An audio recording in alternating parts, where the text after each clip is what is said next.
The Welsh Show is proudly sponsored by Music Wales, Wales' premier music company. I'm Lisa Rogers. I'm Paul Child.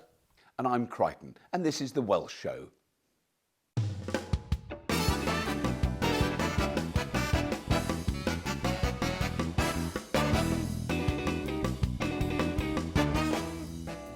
On the show tonight, Paul and I take a trip to the Doctor Who experience in Cardiff Bay.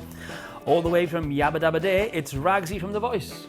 And from Red Dwarf and Scrap Heap Challenge, it's my mate, Robert Llewelyn. Hello, welcome to the Welsh Show. So have you had a good week then, Paul? I have. I went to see my son perform with his band for the first time in a pub this week. He's 14 years old and his band's called Overdrive, and they performed in the local pub just as a little, one song. But it was great. It was really good fun. Chip off the old block. Absolutely. It's a bit like looking at myself all those years ago, just starting out, back in the day. Proud dad. Yeah, That's my yeah. boy. Don't tell him though. I bet he was jealous we went to the Doctor Who exhibition though. He is a Doctor Who fan, and yeah, we had good fun there, didn't we? I wish they'd let us try the costumes on. Yeah. Anything I was a bit gutted about. Of course, talking about sci-fi, we are joined by my old macker, Mr. Rob Llewelyn. Well, welcome to the show. Thank you very much for coming on. How's everything with you? I think it's all right, sort of, it's just life turns into one long stumble. But I'm managing just to stumble as opposed to fall flat on my face, so, it's not too bad. Busy as ever. Is Red Dwarf happening still?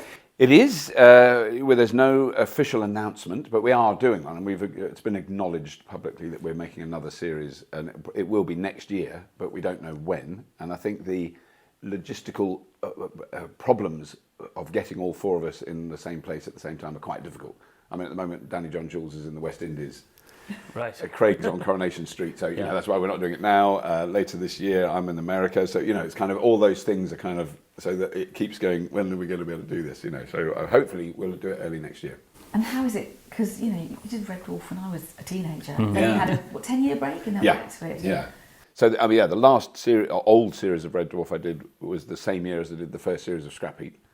Right. And then Scrap Heap for 10 years, and then a gap, and then suddenly, and I really, by then, genuinely had forgotten all about it. Occasionally people would mention it, but it wasn't something I did or thought about. And then we did that little 3-episode special, and then we did a new series, and it was. I think what's more shocking, which we've all said, is it's so weird how normal it was. Right. Instantly, we were all in costume. It was like we'd had a weekend off, or maybe a week off. And it was actually 14 years.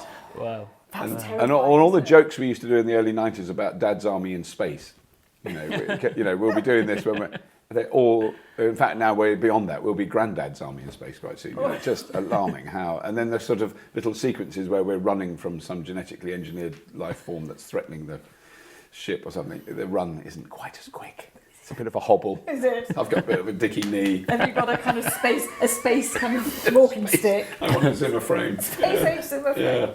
Yeah. But I mean, it was immense fun doing it. It was so odd to go back to that because I hadn't done any sort of acting type of work for 14 years. I don't do it, and to suddenly have to kind of, like we did on Scrap Heap. You have a little bit of script you work out or something you've worked out, and then you do that 1 minute or 30 seconds. This you've got to remember a whole half an hour. Yeah, but Bobby, you were so good at remembering a line. It's a problem. We should mention, of course, for those that don't know, of course, that you two have history and you did Scrap Heap Challenge together. For many years, yeah. We did do Scrap Heap Challenge together for longer than I mean, think about that. We spent hours and hours just hanging around together, didn't we? Yeah, and it always was raining. Yes, just about. Because when you watch it on telly, it looks it's the opposite of normal British memory. Normally you remember sun, and then actually it was raining. But on that, I can only remember rain until we see it. You watch it on the telly. God, it was sunny then. I can't believe it. Don't remember that. Do you remember I sunburnt? I got sunburnt once. Yes, I got sunburnt. Yeah. But yes, I mean that is another show that people talk about a lot. I mean, it's funny, isn't it? You seem to have done shows that really capture people's imagination. Well, and also, I mean, you can't plan that sort of stuff, but shows that lasted a long time. Because certainly when I did the first series of Scrap Heap, it was the most bonkers, half-baked thing. Nothing worked. Everyone fell apart. The teams didn't. It was an absolute mess. And I thought, and I'd done, I think, 3 weird Channel 4 experimental, quirky, slightly science-based programs, none of which anyone was ever going to watch. That's what I felt. And Scrap Heap was just one of those. And then Scrap Heap just kept growing and carrying on for years. I mean, it was. Rather annoyingly, as well as presenting and acting, you also write books. How many have you written out? 14. Wow. Yeah. 14 and a half. because no, 13 and a half. 13 and a half. It's very hard because I co-wrote one with Nigel Planer, so I only wrote half of that one. Actually, I did all the typing. He had a bad back, but he walked around pontificating, which is very funny. So I just wrote that down. I've seen Nigel doing that. You've got two of them with you. I have. Man in the Rubber Mask. Well, the Man in the Rubber Mask is because I'm now working. I'm basically they aren't self-published. The Man in the Rubber Mask, but I work with the publishing. So it's a publishing group called Unbound. So we do crowd-funded. It's like Kickstarter for books. Right. Although this one was because I'd written it 20 years ago. So this originally told the story of like the first 4 or 5 years I was in Red Dwarf, which went from genuinely, properly penniless thespian doing a show at the Edinburgh Festival to my own apartment in Hollywood in that period. But just to put that in context, my own apartment in Hollywood was lent to me for a couple of weeks. Still sounds a bit flash. Yeah, sounds good. It does sound. But when I got off the first class flight from Hollywood in London and went back to my flat in North London, the gas had been cut off. So there was a bit of a come down. So that's about that much of the book, and then that much I've written more recently, which is of the rest of the sort of to catch up with the history of it. And the little quote in the front was from the courtesy of Danny John Jules, which when I was talking about redoing it, and I said I don't know if I should do that book because it just feels like jumping on the Red Dwarf bandwagon. I can't do the whole quote, but he said, "You've been pushing the beeping bandwagon up the hill for the last 24 years. You may as well jump on it, Bobby." So I went, "Oh, fair enough." That kind of removed all my middle class guilt. Well, we're delighted that Red Dwarf is back, aren't we? I'm a big fan myself. Love a bit of Red Dwarf. Yeah. And speaking, of course, of science fiction, you and I went to see the Doctor Who exhibition the other day. We did. Let's We have did. a look. Let's have a look.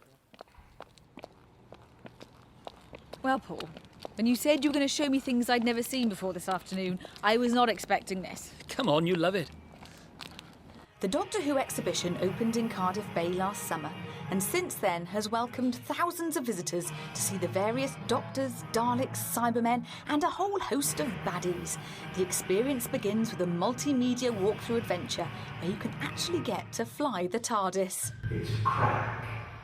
It's split its skin along two parts of space at a time. Never touch. Press together. Say what? Not here. Not now. It's open.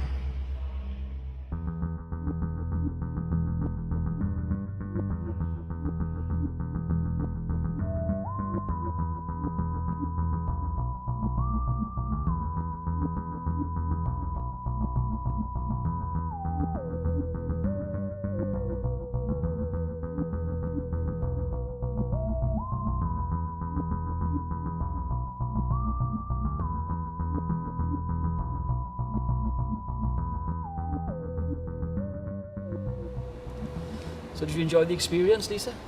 I did actually, Paul. Do you know what? It was scarier than I thought it was going to be. very good, wasn't it? It was It was excellent. really good. Brilliant. But I thought, Doctor Who's not really scary. Suddenly I was 6 again and finding a sofa to hide behind. In amongst the Daleks, controlling the TARDIS. Now that bit was good. Don't do it unless you've not had a drink the night before. You recognise this guy? Oh, now do you know what? K9 was my favourite part of Doctor Who. The talking robotic dog with his little radar ears. I love that. Brilliant. Well, there's so much to see at the exhibition. Let's have a good look round, shall we? Okay. Try on those suits. You look quite nice in your brown suit, don't you? Now, of course, you remember these guys, don't you? Do you know what, Paul? Standing in front of these Daleks, it's hard to believe I had nightmares about a sink plunger stuck on a dustbin. It's pretty much a plunger and a whisk, isn't it, when you come down to it? That's the one I remember. That one. Those were a bit earlier. Uh-huh. I was properly scared of them. I'm properly scared of this guy, Oh! He's still quite scary now. Davros. Hasn't got eyes in his eyes, he's got eyes in the eye of his head. He was nasty, nasty, nasty. The Not to, be, creator. not to be confused with Stavros, No, who had a kebab shop on Saturday Night Live. and was less scary. Yeah. He is still pretty horrible now. Pretty nasty looking. Oh, don't like him. Let's go. Move on.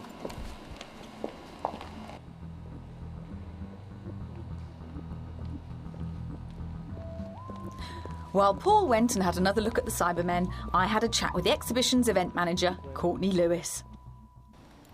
So, Courtney, you have the job that probably there's millions of Doctor Who fans that would like. You're Yeah. events manager at the Doctor Who Experience. I am indeed. And are you a Doctor Who fan? Yes, of the more current series, but yeah, I love it. I think it's a great show. Really good. So who is your favourite Doctor? Oh, that's a really tough question. I think all of them are fantastic, and obviously it's great having all of their costumes in one place. The display of the 11 costumes that we've got here are a really popular exhibit, and it's fantastic seeing mums and dads kind of picking out their favourite Doctors, and then the kids saying, oh no, we like that one. So it's great. But I love the current series and can't wait for the 50th anniversary episode, which is going to be amazing. Yeah. Now all the baddies are upstairs. Yes, they Have are. you got a particularly favourite baddie? There's a few good ones. The Weeping Angels are particularly scary. We have lots of kids crying because they get a bit scared about those ones. And the Silents are a great monster. So yeah, there's a few good ones upstairs. I mean, I had forgotten how scared I was of the Daleks until we came in through the first bit. And there's a 3D Dalek coming at me. And suddenly I've regressed to being 6 and hiding behind the sofa again. Do you get a lot of kind of mums and dads saying that? Yeah, as well as the kids. So yeah, everyone kind of comes out, and the mums and dads are like, oh, that was actually quite scary, not thinking it was going to be as kind of as scary as it is. So yeah, it's good.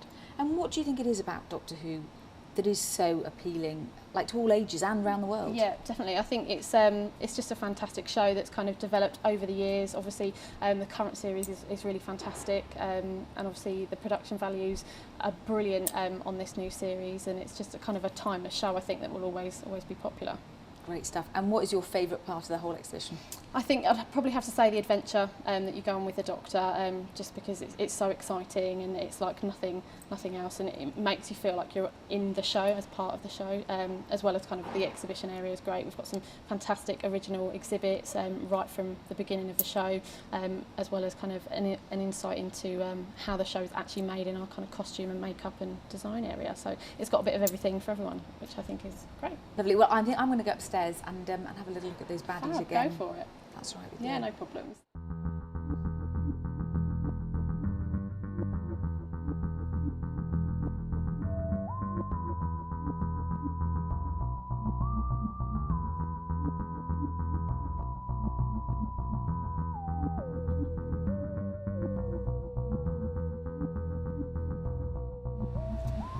This is an Ice Warrior, the latest addition to the exhibition.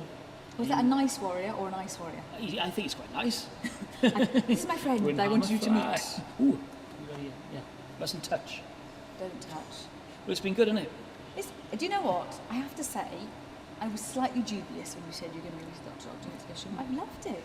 I've actually properly loved it. So much to see, and obviously the experience at the beginning of the tour, and then around here, there's everything you can imagine. If you're a Doctor Who fan, everything is here. It is actually more scary than I thought as well. Be warned. Right, let's go some food. I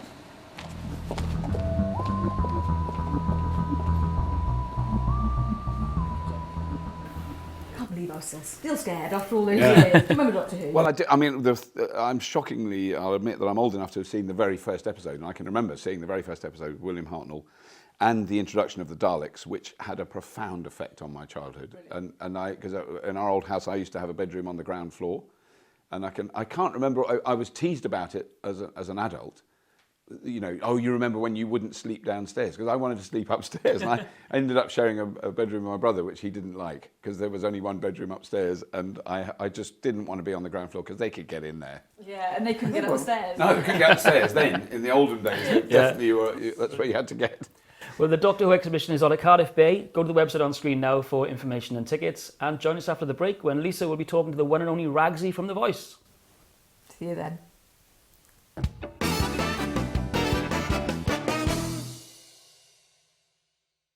The Welsh Show would like to hear from you. It's your show, so why not get in touch and tell us what you think?